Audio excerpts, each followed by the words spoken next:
There it is. A seam ripper. Find one of these in your wife's sewing box. You know, I mean, I suppose you could be crafty and borrow it and use it and put it back, but she'll know.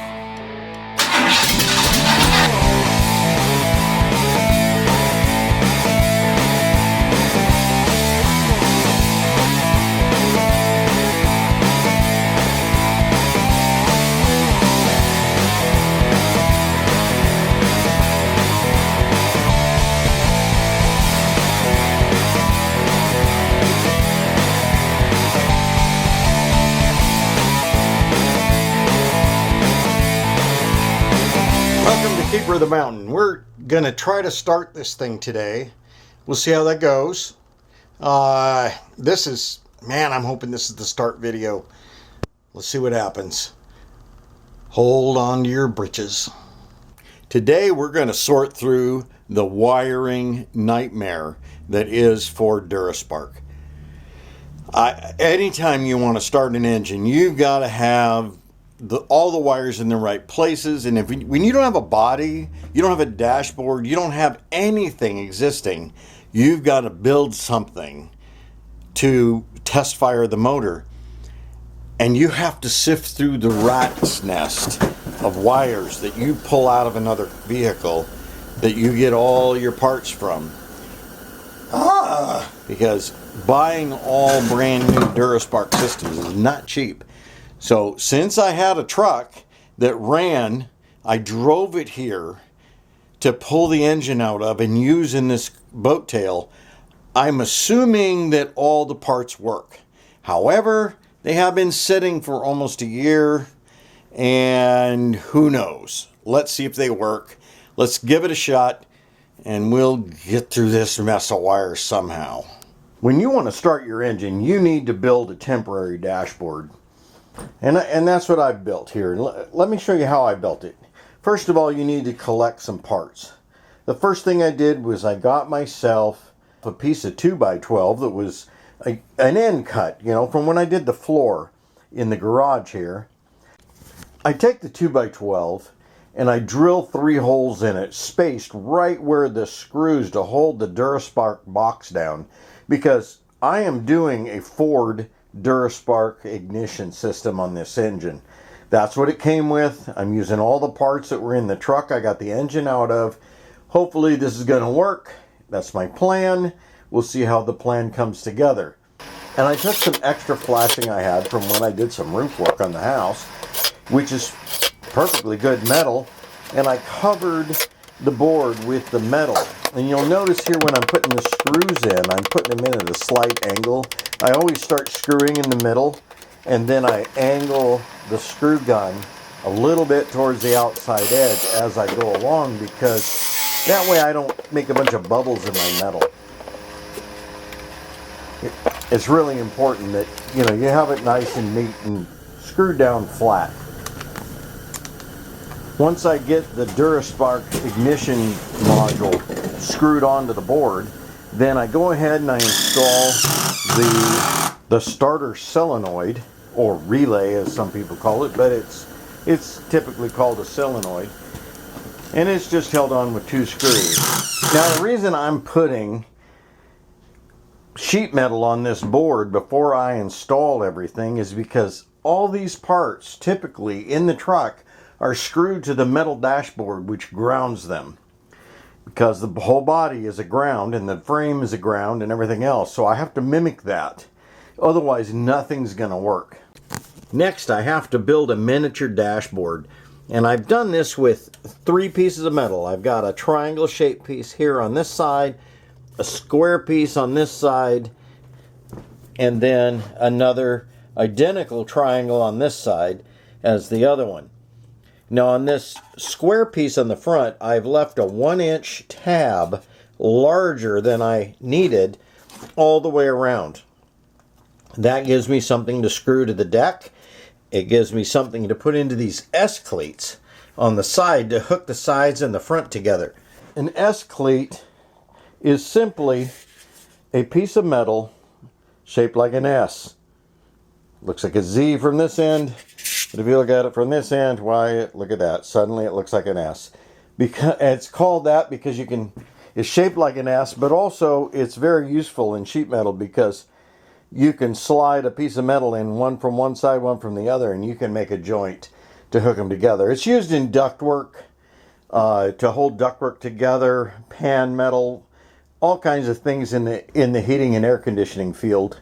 You can get yourself some S-cleat at any decent hardware store that has heating and air conditioning supplies. I took this and drilled 3 holes right in the middle and evenly spaced these. I put a push button and 2 switches.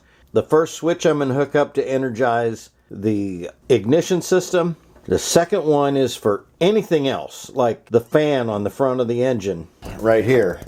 That'll get turned on. The electric choke will get turned on. And I can choose what I want to come on with the ignition and which one I want to come on with the accessory switch. It just depends on how I want to work it. And then I have the push button, which energizes the solenoid, which energizes the starter.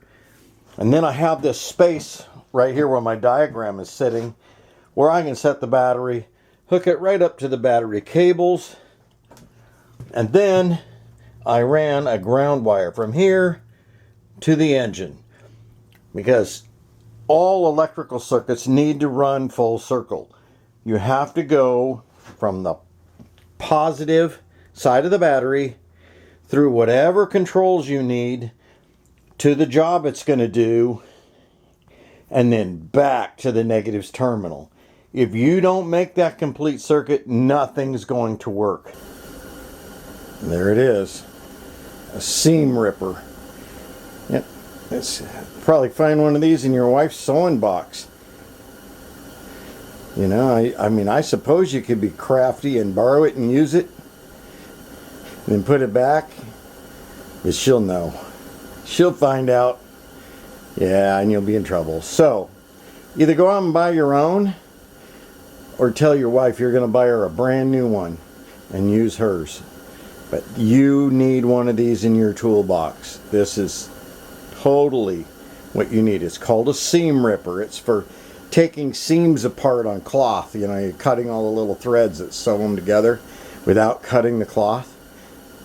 But this works perfectly for getting into and opening up wire looms without destroying the wires. Let me show you.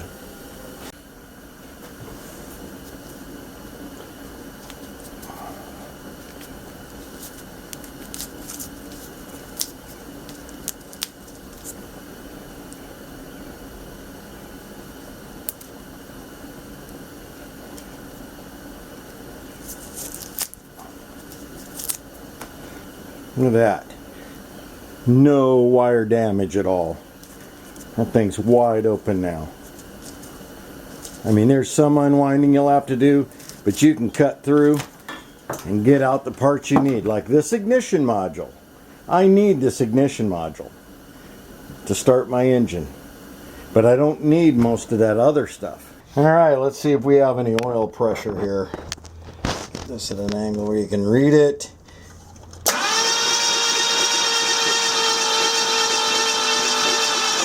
Look at that. 50 pounds oil pressure just on the starter.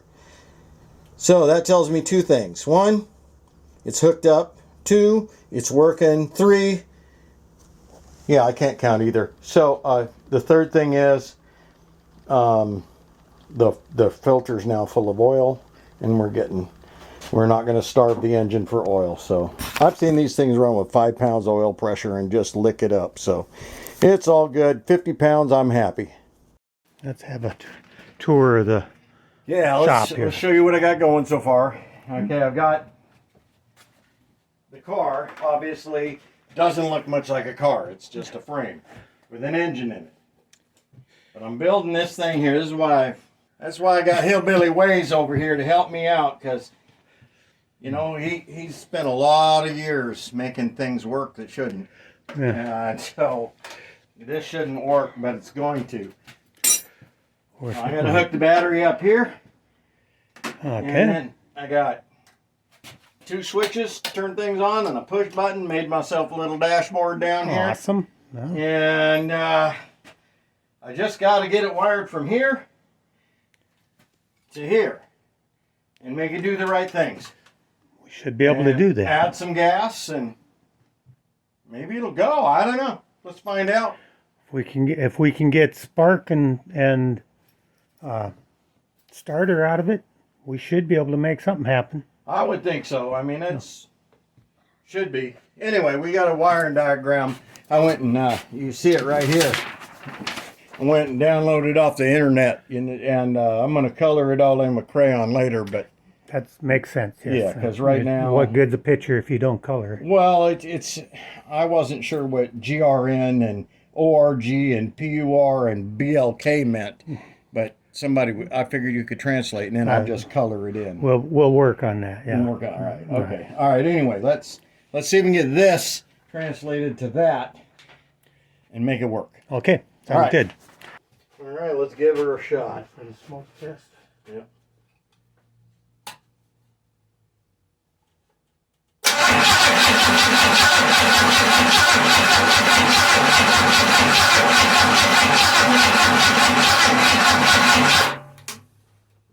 Let me give it a little more gas. I can smell gas.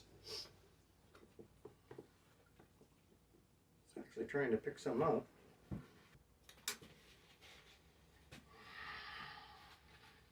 Probably should have filled that thing full. Yeah. But I didn't think, Okay. There should be some indication. It should spark anyway.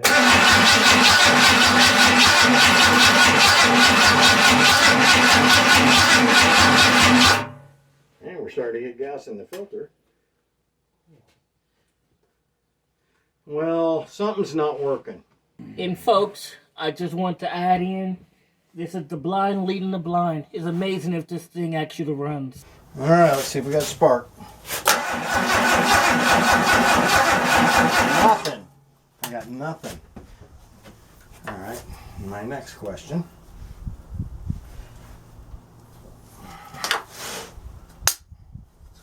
Yeah, it's in there. Making sure I put all the parts in there. You didn't push it down too far, did you? What? Sometimes the rotors. No, it only goes where it goes. Yeah, no, sometimes they don't hit the electrodes, but.